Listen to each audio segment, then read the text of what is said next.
halaman 337.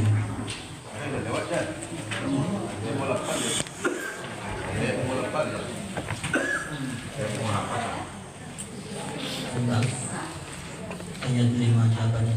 Surah Al-Hajj surah 22 ayat 58 halaman 339.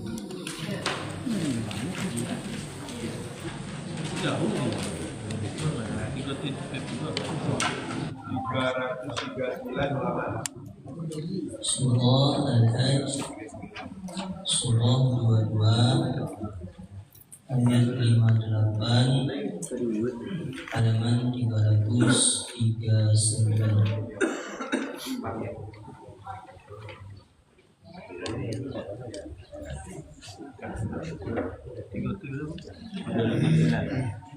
Allahu minna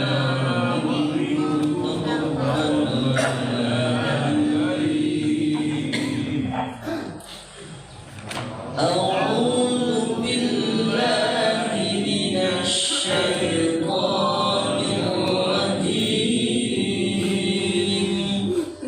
Bismillahirrahmanirrahim.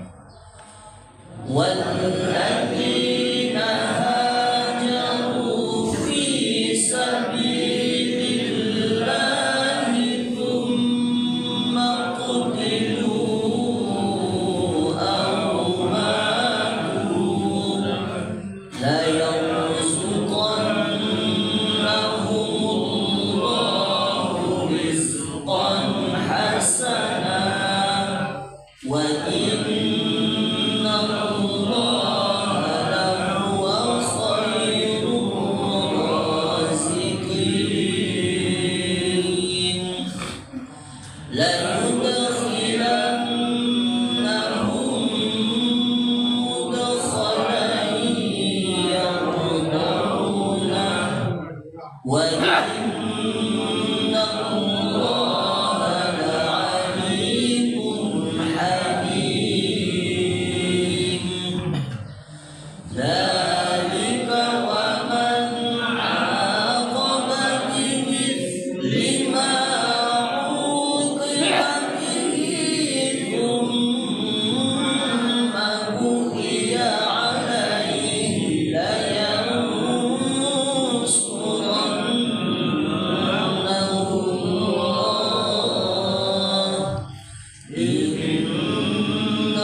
Sadaqallahul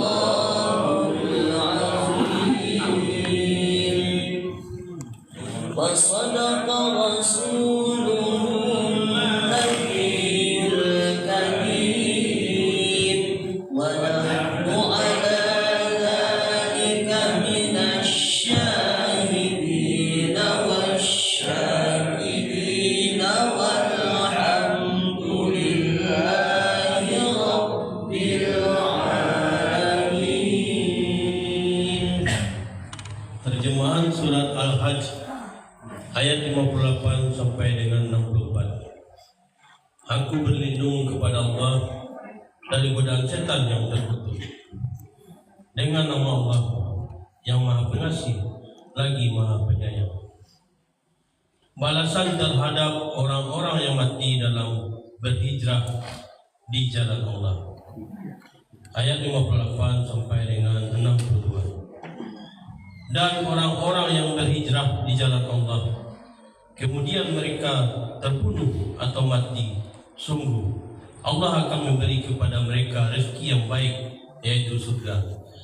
Dan sesungguhnya Allah adalah memberi rezeki yang terbaik.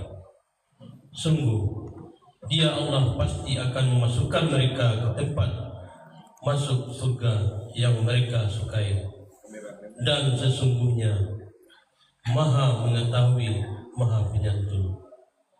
Demikianlah, dan barang siapa membalas seimbang dengan kezaliman, penganiayaan yang pernah dia derita, kemudian dia dizalimi, pasti Allah akan menolongnya. Sungguh Allah Maha Pemaaf, Maha Pengampun. Demikianlah, karena Allah kuasa memasukkan malam ke dalam siang dan memasukkan siang ke dalam malam. Dan sungguh Allah Maha mendengar, Maha melihat. Demikianlah kebesaran Allah. Karena Allah Dialah Tuhan yang hak, dan apa saja mereka seru selain Dia, itulah yang batil. Dan sungguh Allah Dialah yang Maha tinggi, Maha besar. Nikmat Allah kepada manusia. Ayat 63 sampai dengan 64. Tidaklah engkau memperhatikan bahwa Allah menurunkan air hujan dari langit sehingga bumi menjadi hijau? Sungguh Allah Maha halus, Maha mengetahui. Miliknya lah yang ada di langit dan apa yang ada di bumi. Dan Allah benar-benar Maha kaya, Maha terpuji. Maha benar Allah dengan segala firman-Nya.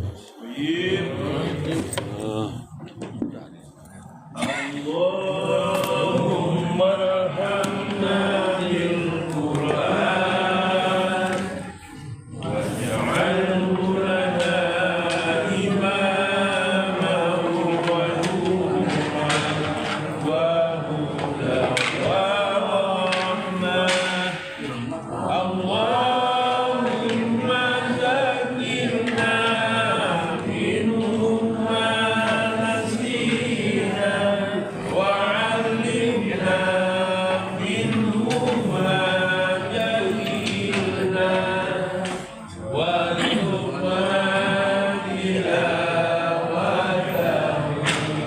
ana al-laili wa atrafan nahar waj'alhu lana hujjatan ya rabbal alamin.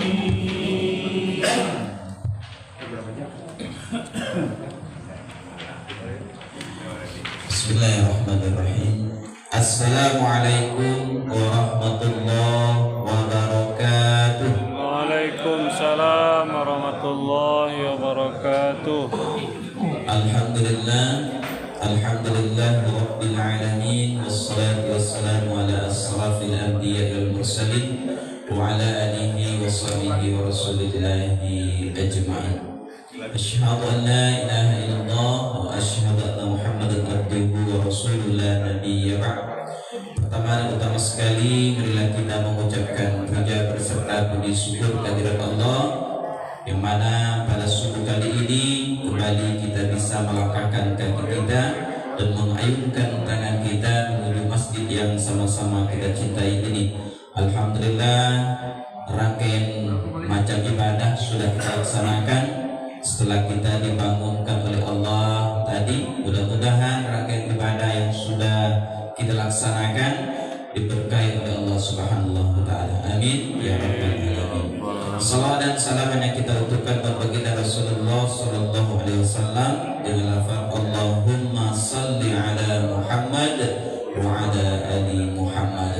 Bapak-bapak, ibu-ibu, pengurus Masjid Baitur Rahim, Mushola Nurul Ikhlas, Mushola Thayyibah, beserta bapak-bapak, ibu-ibu jemaah salat subuh barokah yang dimuliakan oleh Allah dan teristimewa Ustaz kita yang akan memberikan hidangan terbaik kepada kita bersama pada subuh kali ini.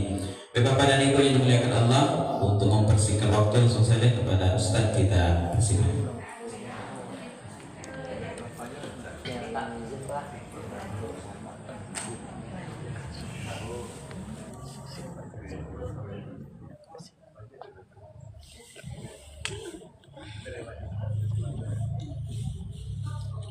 Bismillahirrahmanirrahim. Assalamualaikum warahmatullahi wabarakatuh. Waalaikumsalam warahmatullahi wabarakatuh. Alhamdulillahi rabbil alamin. Nahmaduhu wa nasta'inuhu wa nastaghfiruh wa na'udzu billahi min syururi anfusina wa min sayyiati a'malina. Man yahdihillahu fala mudilla lahu wa man yudlil fala hadiya lahu. Asyhadu an la ilaha illallah wahdahu la syarika lahu wa asyhadu anna sayyidana Muhammadan rahmatan lil alamin. Bersyukur kita kepada Allah subuh ini dengan sama-sama mengucapkan alhamdulillahi rabbil alamin. Berselawat kepada Rasulullah sallallahu alaihi wasallam dengan mengucapkan Allahumma salli ala Muhammad wa ala ali Muhammad.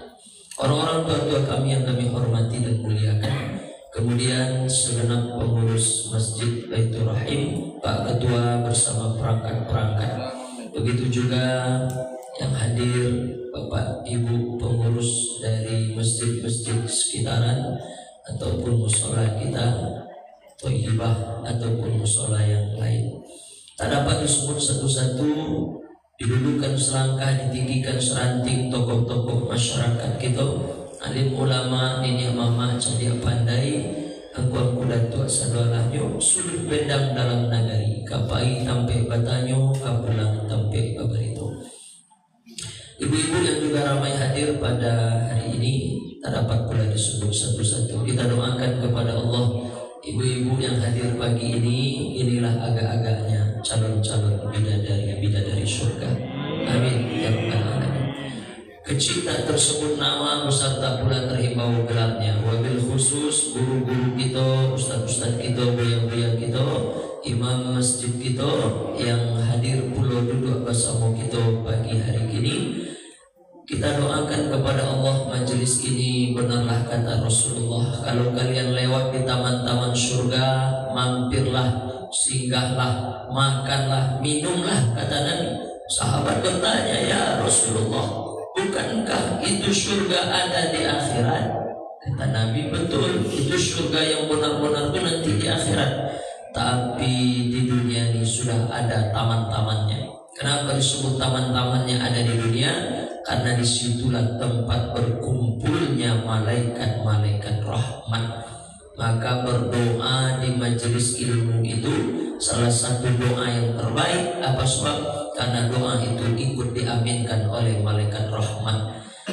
Maka majelis yang dimaksud taman surga itu adalah majelis ilmu, majelis zikir seperti subuh ini insyaallah. Amin ya rabbal alamin.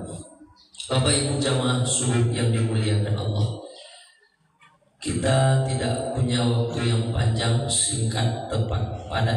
Tausiah subuh ini akan disampaikan. Yang pertama, Alhamdulillah Allah sampaikan kita bersua dengan bulan Syawal.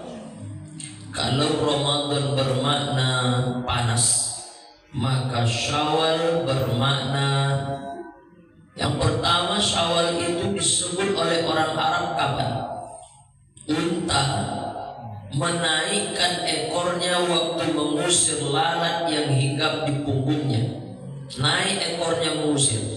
Ekor unta yang naik itu orang Arab menyebutnya Syawal. Yang kedua, mizan. Mizan itu tiang di tengah, neraca di kanan dan di kiri. Ketika satu benda dinaikkan ke satu neraca, maka neraca yang diberi beban itu turun ke bawah, dan neraca yang satu otomatis naik.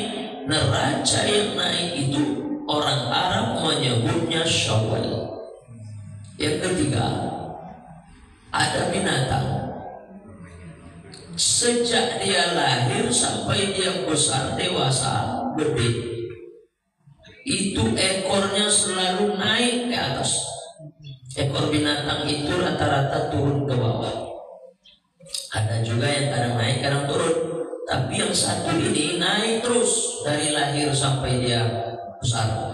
Nah, ekor unta yang naik mengusir lalat, kemudian timbangan yang naik neracanya ke atas, dan ekor kalajengking yang selalu naik dari kecil sampai dia dewasa, orang Arab menyebutnya Syawal.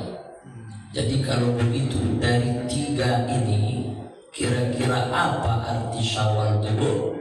Syawal artinya naik, Syawal artinya meningkat. Kalau ada orang di bulan Ramadan kemarin semangat ibadah, semangat beramal soleh, lepas dari bulan Ramadan masuk bulan Syawal, hilang semangatnya, berhenti ibadahnya, tak seperti kemarin amal solehnya, maka tidak bermaknalah Syawal ini dalam hidupnya. Kalau kemarin bulan Ramadan semangat baca Quran, lepas dari bulan Ramadan tak dibuka-bukanya lagi itu Quran. Kemarin bulan Ramadan begitu akrab dengan masjid, lepas dari bulan Ramadan tak kenal lagi pintu masjid. Kemarin bulan Ramadan setiap sebentar nak berbagi dengan orang, suka bersedekah, tapi lepas dari Ramadan digenggamnya kuat-kuat sampai tak meleleh rezekinya kepada orang. Maka kalau ada yang seperti ini, tidak bermaknalah Syawal dalam hidupnya. Karena Syawal bermakna naik, bermakna meningkat. Apa yang naik, apa yang meningkat? Meningkat amal solehnya, bertambah-tambah kebaikannya. Itulah maksudnya disebut bulan ini dengan bulan Syawal. Bapak Ibu jamaah subuh yang dimuliakan Allah Subhanahu wa Ta'ala.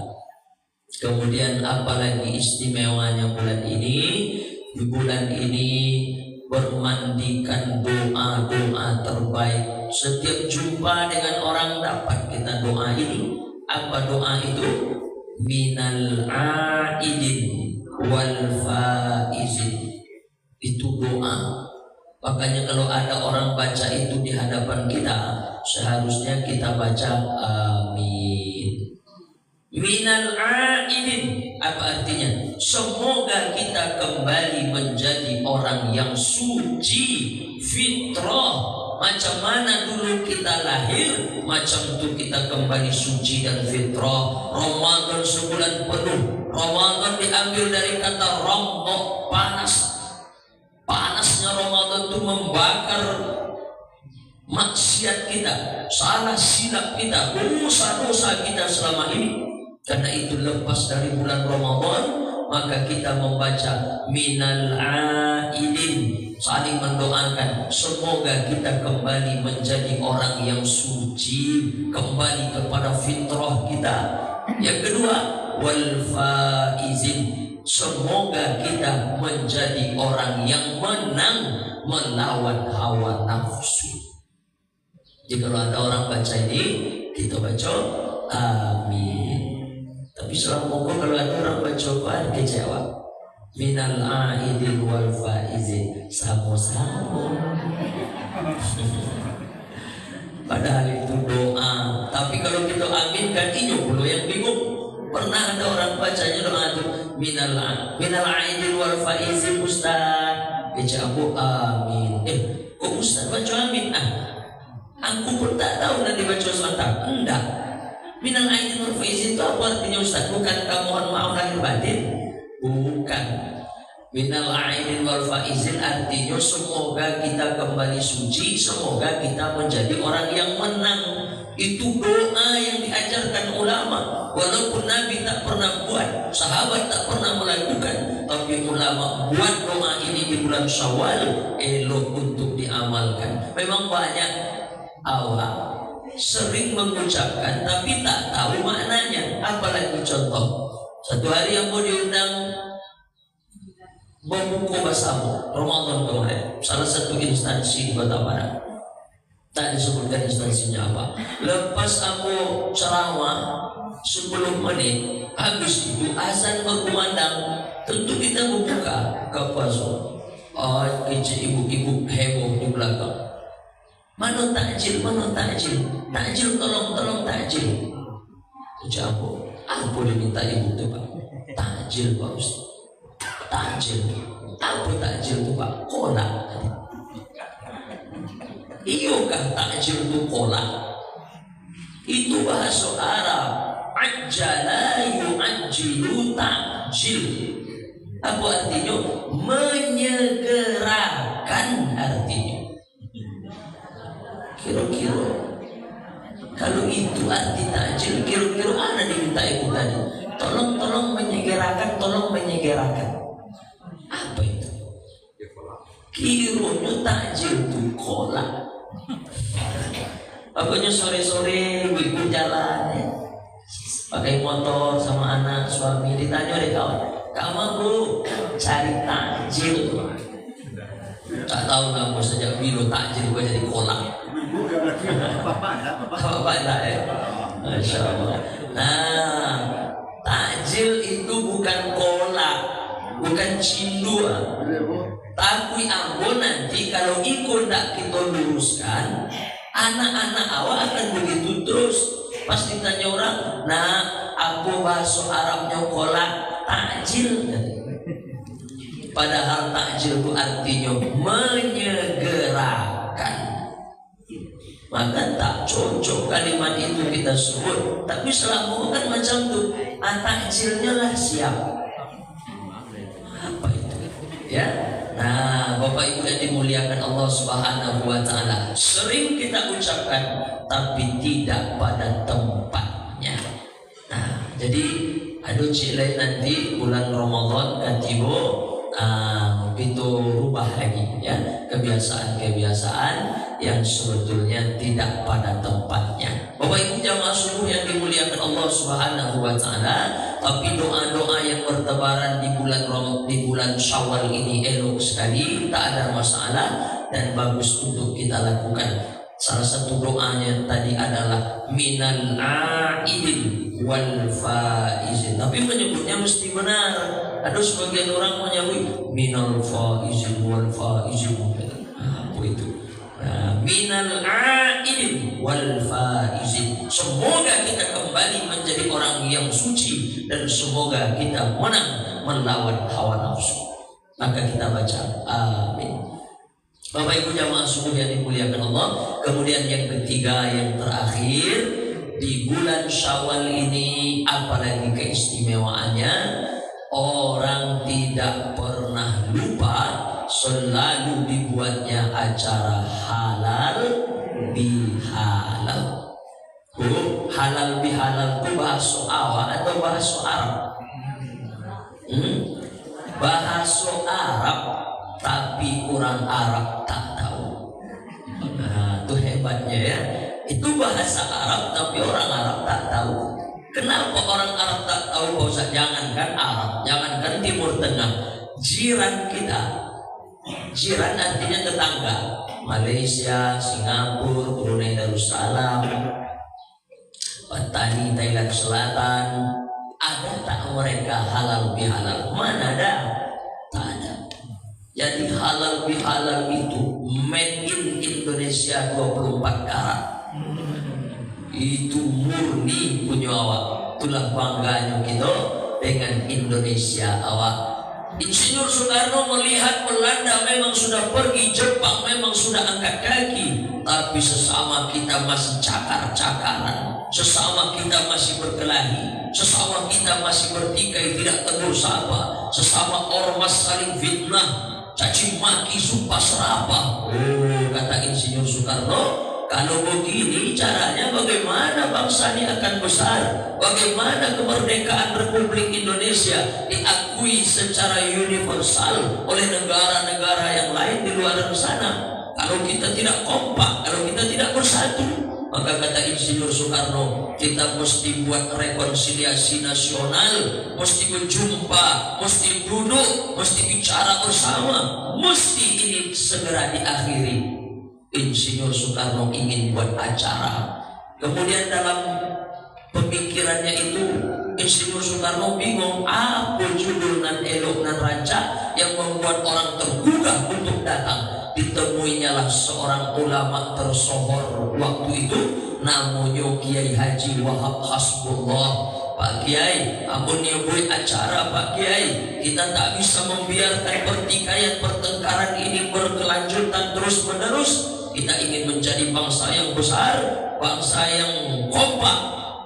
Apa acara neraca Pak Kiai ketika kita undang nanti, kemudian kita berjumpa, duduk bersama dalam skala besar, dalam skala nasional.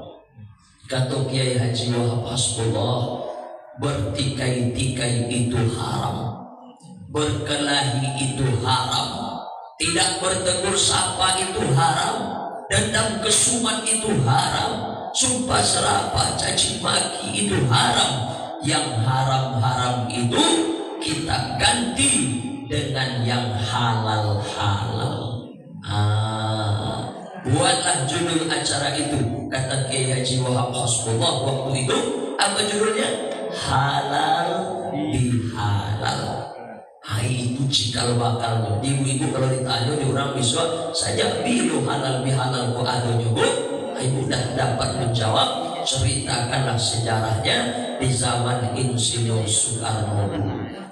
Dibuat acaranya halal bihalal. Tak salah juga Kiai Haji Wahab Hasbullah menamakan acara itu halal bihalal. Apa sebab? Halal diambil dari kata wahlul. Bapak Ibu, kalau awak disuruh orang mengecek ibu, berikut ini sepatah dua patah kata dari Bapak anu, berikut ini kata sambutan dari Ibu anu. Contoh, retek pada nawa, panas dingin rasanya karena di bawah ramai orang-orang lidik mama macam-macam alim ulama. Bacalah doa. Doa itu diabadikan Allah dalam Quran surah Toha. Doa siapa? Doa Nabi Musa alaihissalam ketika Nabi Musa akan menemui ayah angkatnya Fir'aun untuk mendakwahinya, mengajaknya ke jalan Allah. Fir'aun semua tahulah awak, orang yang kejam, orang yang bengis, orang yang pemberang, orang yang diktator, bertangan besi. Nabi Musa agak takut, apalagi Nabi Musa sejak kecil lidahnya keluh, agak kurang lancar ngomong. Nah akhirnya Nabi Musa berdoa dalam keadaan inyo grogi, inyo nervous, takut. Makanya baca doa, Rabbi shrah li sadri wa yassir li amri wahlul. Kulah asa kata dari halal, wahlul uqadatan min lisani yafqahu qawli. Bapak Ibu yang dimuliakan Allah, apa arti wahlul? Rabbi shrah li sadri, lapangkan dadaku ya Allah. Karena orang yang sedang takut dadanya sempit. Kemudian wa yassir li amri, mudahkan urusan aku ya Allah. Wahlul uqadatan min lisani, lepaskanlah. Wahlul halal artinya lepaskanlah. lilitan yang ada di lidahku. Orang kalau keluh ngomong merasa lidahnya terlilit, maka lepaskanlah. Aku asal kata dari halal, wahlul artinya lepaskan. Berarti halal bihalal itu artinya apa sebenarnya Pak Ustaz? 4 kata ulama. Apa makna halal bihalal? 4. Yang pertama, mengurai benang yang kusut. Yang kedua, mencairkan yang beku. 3. Merekatkan yang pernah retak. 4. Menyambung yang pernah putus. Jadi orang kalau halal bihalal 4 ini mesti terwujud. Pertama, yang cair, yang beku-beku mencair. Yang kedua, yang kusut-kusut terurai. Yang ketiga, yang retak-retak tersambung. Yang keempat, yang pernah putus tersambung lagi. Yang retak terekat, yang putus tersambung. Itulah halal bihalal. Jadi kalau ada ibu ditanya oleh orang, apa cara ibu tadi? Kami halal bihalal. Apa halal bihalal itu? Halal bihalal ya halal bihalal lah. Nah, halal bihalal itu 4. Yang pertama, yang kusut-kusut terurai. Yang kedua, yang beku-beku mencair. Yang ketiga, yang pernah retak terekat lagi. Yang keempat, yang putus-putus tersambung lagi. Itulah makna dari halal bihalal. Kalau tidak ada yang 4 ini, tak terwujud yang 4 ini, batal halal bihalalnya. Kayaknya 20 orang ditanya, Pak, tadi acara halal bihalalnya Pak?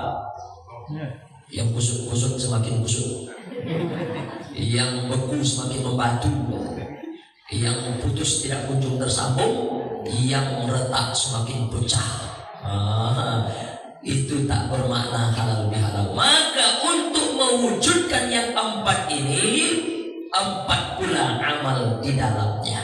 Apa amal yang 4 untuk mewujudkan yang 4 tadi makna halal bihalal itu? 1, mesti ada minta maaf. Yang kedua, mesti ada memaafkan. Yang ketiga, jalin silaturahim. Ada orang tak ada sangkut-sangkut selama ini, apa pula dia minta maaf, apa pula saya memaafkan dia. Yang ketiga, jalin silaturahim. Kemudian yang keempat, isi dari halal bihalal, makan-makan. Karena memang begitu dulu. Insinyur Soekarno mencontohkan makan-makan. Ternyata Bapak Ibu, minta maaf yang paling baik adalah selepas orang dikasih makan. Kalau tak percaya coba. Orang kalau perutnya sudah kenyang, itu hatinya lunak, mudah menerima kebenaran. Makanya dikasih orang makan, udah kenyang perutnya udah tersadar dia di dinding. Barulah Bapak Ibu tegak. Bapak Ibu besar di hajat yang kami ingin sampaikan. Banyak salah, banyak silap kami selama ini. Mau Bapak Ibu bagi kami maaf, perutnya kan udah kenyang.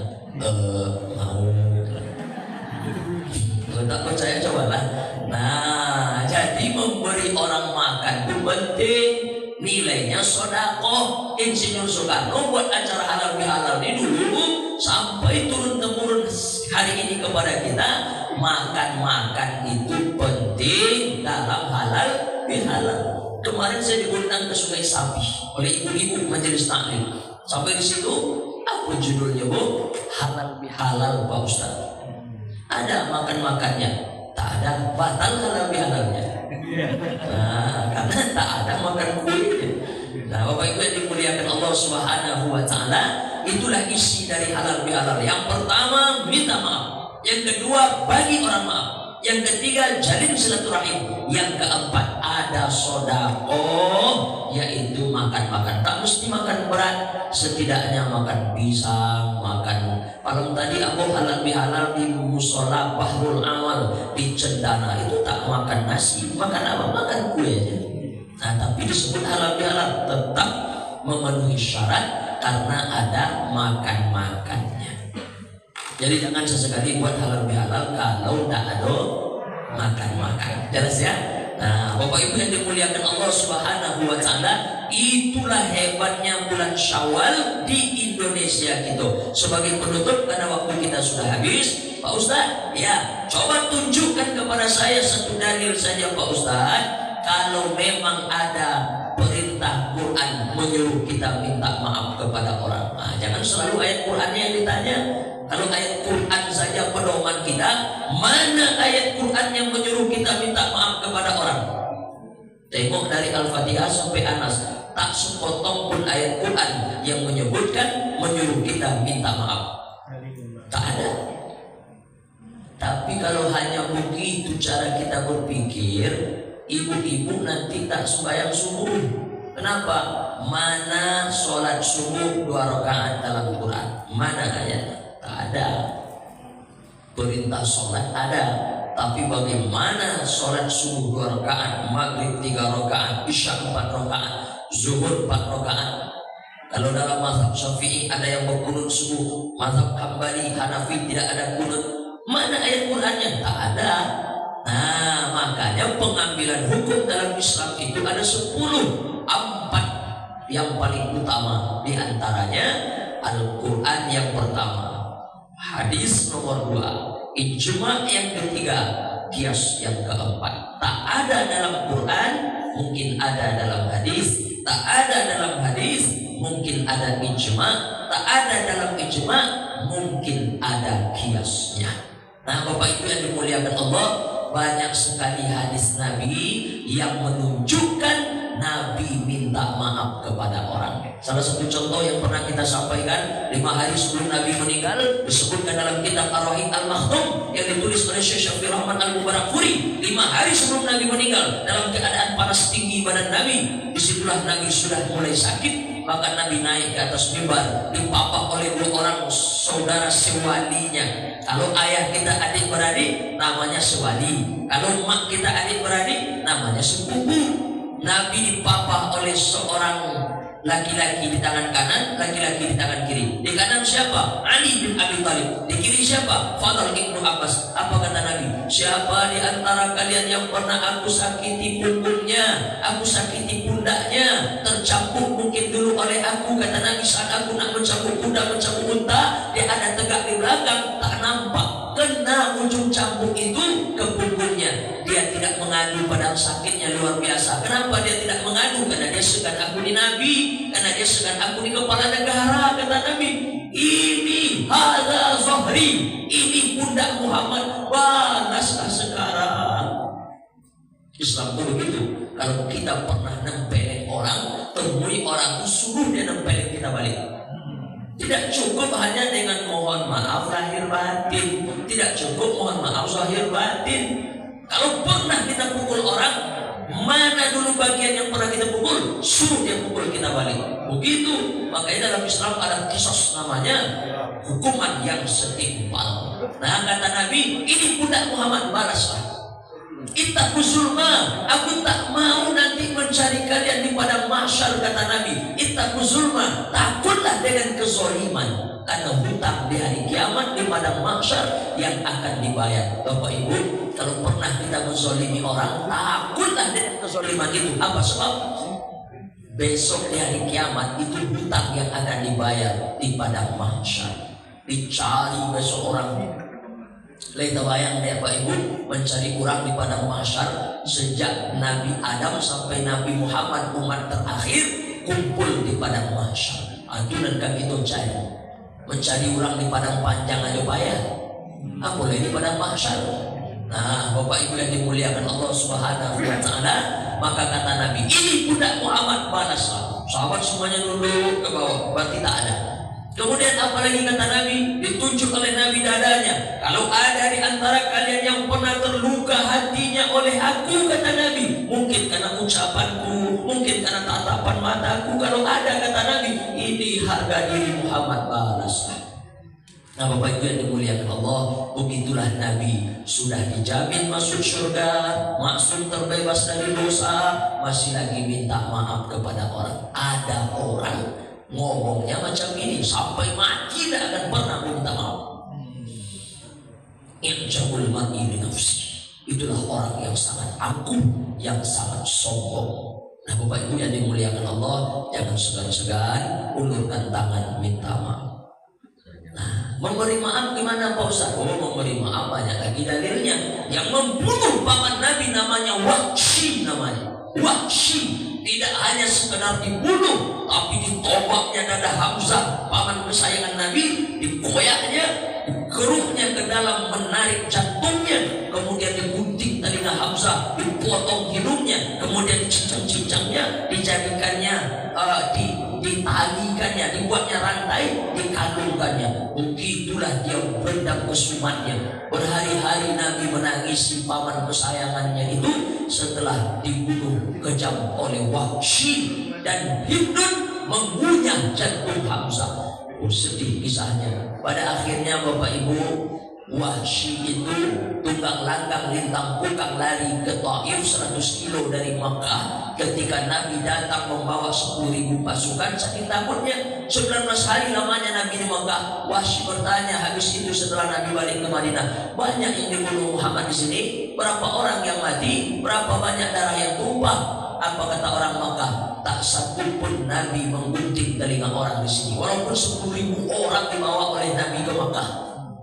Nabi datang membawa hadza yaumul marhamah, membawa kasih sayang. Barulah Wahsy sadar begitu lunaknya hati Muhammad itu memaafkan orang. Datang dia memberanikan diri ke Madinah menemui Rasulullah. Ana Wahsy katanya, aku Wahsy. Engkau Wahsy kata Nabi. Ya, engkau yang membunuh pamanku Hamzah. Ya, aku yang membunuh. Tepuk dadanya oleh Nabi dengan kasih sayang, mengajaknya bersyahadat. Tapi setelah Wahsy itu bersyahadat, hadisnya sahih, tapi mesti kita pahami baik-baik. Apa kata Nabi? Palingkan wajahmu dariku wahai Wahsy.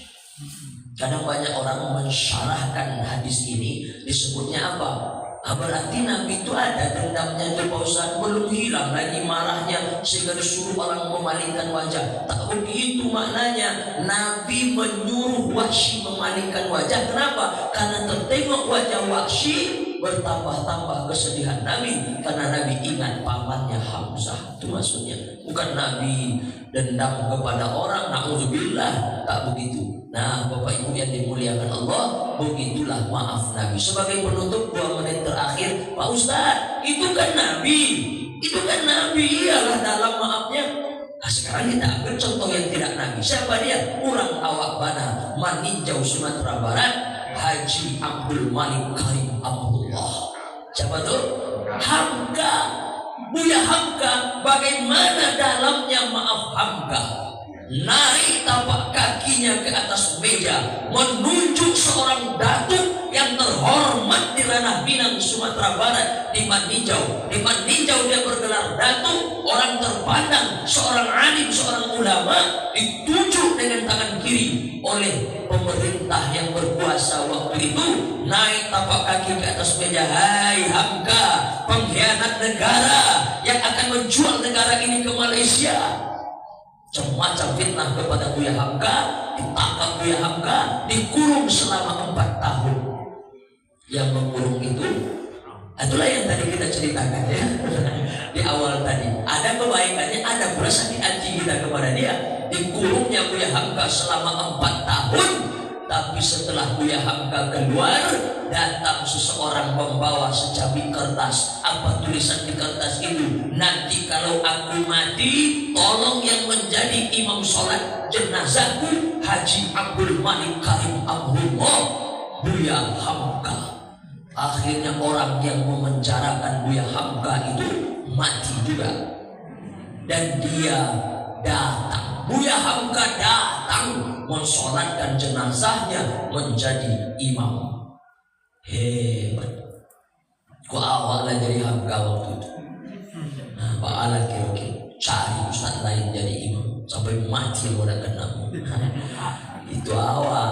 Nah, macam itulah dalamnya maaf Buya Hamka. Tapi jangan katakan Hamka itu tidak pernah marah. Ini penting juga. Jangan pula Bapak Ibu nanti ketika dibicarakan tentang maaf memaafkan ini terus hatinya tak ada lagi marah. Tak begitu juga.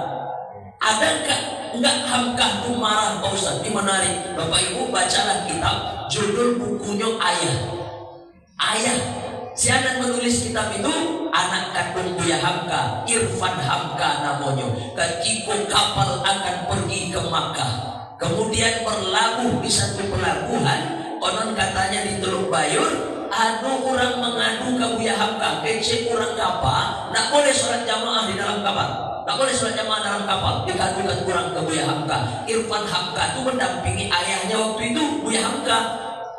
Tiba Buya Hamka, mau orangnya kata Buya Hamka. Itu dituliskan dalam kitab ayah, buku ayah. Kalau nak percaya, tengok nanti. Agak Buya Hamka, mau orangnya yang nak boleh awak sholat jamaah di kapal. Itu orangnya Buya, agak Buya. Ama ang kurang aja, ayah ang kurang aja. Itu betul tuh kata Buya Hamka. Jadi Buya Hamka itu ada marahnya, tapi marahnya pada tempatnya. Jelas ya? Nah, Bapak Ibu yang dimuliakan Allah Subhanahu wa Ta'ala, begitulah agak-agaknya beberapa keistimewaan bulan yang hari ini kita sedang ada di dalamnya, yaitu bulan Syawal. Bapak Ibu yang dimuliakan Allah, pas jam 6:30 habis waktu kita. Itulah yang dapat disampaikan subuh ini. Mudah-mudahan bermanfaat. Lain paham Bapak Ibu cerita kita bagi kok? Alhamdulillah. Demikian yang dapat disampaikan. Mohon maaf kalau ada salah dan silap atau dan kurang patut tampilnya. Al-Fakir lebih Afrian Sanyago. Jumpa lagi di lain kesempatan. Subhanallahumma wa bihamdika asyhadu an la ilaha illa anta astaghfiruka wa atubu ilaik. Akhirul kalam billahi taufiq wal hidayah. Assalamualaikum warahmatullahi wabarakatuh. Waalaikumsalam warahmatullahi wabarakatuh.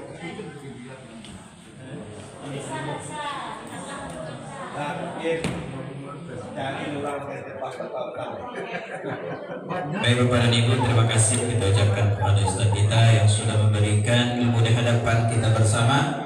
Mudah-mudahan ilmu yang diberikan tadi menjadi hidangan terbaik bagi kita di bulan Syawal ini. Amin. Bapak dan Ibu yang dimuliakan Allah, Amin. Pak subuh kita pada subuh ini berjumlah Rp264.000.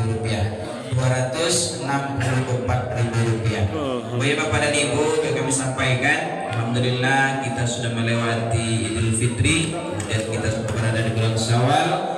Insyaallah sebentar lagi kita akan berada di bulan Zulhijjah. Maka daripada itu kita masih Baitur Rahim sudah memulai untuk pelaksanaan ibadah, rangkaian ibadah di bulan Zulhijjah nanti, yaitu salah satunya ibadah kurban. Alhamdulillah di masjid kita sekarang sudah memasuki kelompok yang kelima. Maka daripada itu Bapak dan Ibu, bagi yang ingin ibadah kurban tahun ini di Masjid Baitur Rahim, silakan mendaftarkan diri kepada panitia atau langsung saja isi list yang ada di grup komplek. Kalau grup RT masing-masing nanti berdempet. Maka daripada itu mohon kepada ibu yang akan menjadi peserta kurban pada tahun ini untuk dapat mengisi list yang ada di grup komplek. Kemudian juga Mushola Nurul Ikhlas sudah juga melaksanakan listnya, melanjutkan listnya, sudah masuk kelompok yang kedua. Toibah kabarnya juga sudah masuk kelompok yang kedua. Maka daripada itu Bapak Ibu-ibu yang ingin menjadi peserta kurban, silakan isi list yang sudah dikirim oleh panitia. Mungkin hanya itu yang bisa kita sampaikan. Lebih dan kurang kita mohon maaf. Wabillahi taufiq wal hidayah. Assalamualaikum warahmatullahi wabarakatuh. Waalaikumsalam. Kabar dari Pak Ketua atau kabar Pak Dewan Masjid Baitur Rahim, insyaallah besok kita lanjutkan menggunakan dana yang dapat 20 juta lebih batang, yaitu untuk membangun di depan mihrab itu. Mudah-mudahan nanti insyaallah hari Senin akan dimulai. Mudah-mudahan ibu-ibu bekun dak kehujanan, dak kepanasan lagi ketika masa-masa, dan kita bisa menggunakan hal yang lain nantinya. Kayaknya itu wabillahi taufiq wal hidayah. Assalamualaikum warahmatullahi wabarakatuh. Waalaikumsalam warahmatullahi wabarakatuh. Bapak dan ibu-ibu, sambil kita menunggu persiapan lengkapnya hidangan, alhamdulillah tadi disampaikan. Pertama sekali terima kasih kepada Pak Ustadz dengan materi ceramah pagi ini, luar biasa. Saya rasa kita sudah melaksanakan halal bihalal nih Pak ya. Inilah yang apa, kemudian dengan suasana yang seperti ini, masih suasana Idul Fitri, kita gunakan menyampaikan apa yang disampaikan tadi, minal aidin wal faizin, bagi yang belum sempat atau bertemu pada kesempatan ini, karena ada yang kemarin lebaran, ada yang pulang kampung dan lainnya. Nah, inilah suasananya. Kemudian untuk kurban kemarin kita belum menetapkan harga. Ya Pak Ketua, kita sampaikan ya Pak Ketua ya.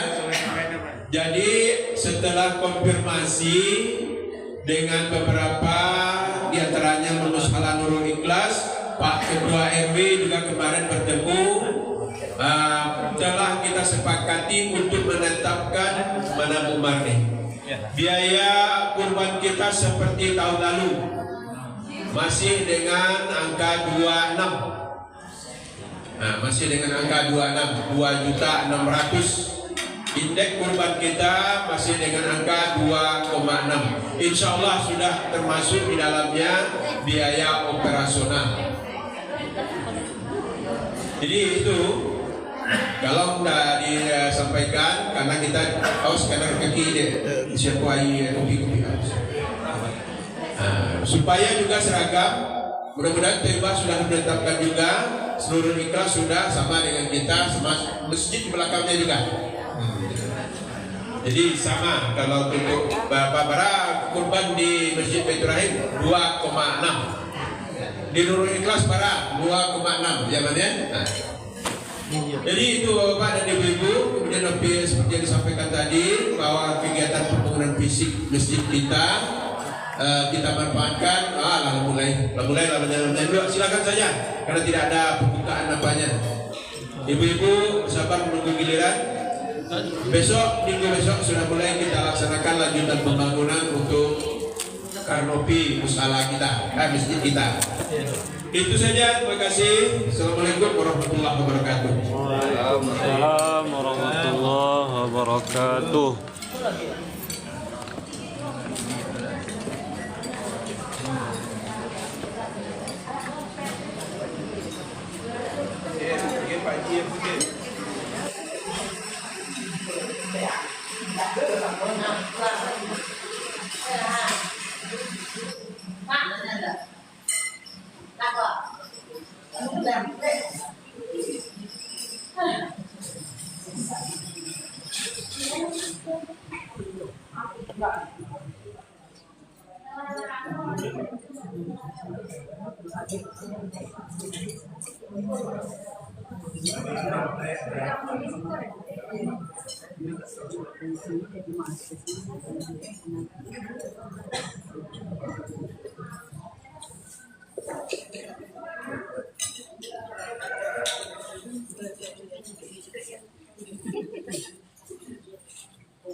Nah,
Terima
kasih.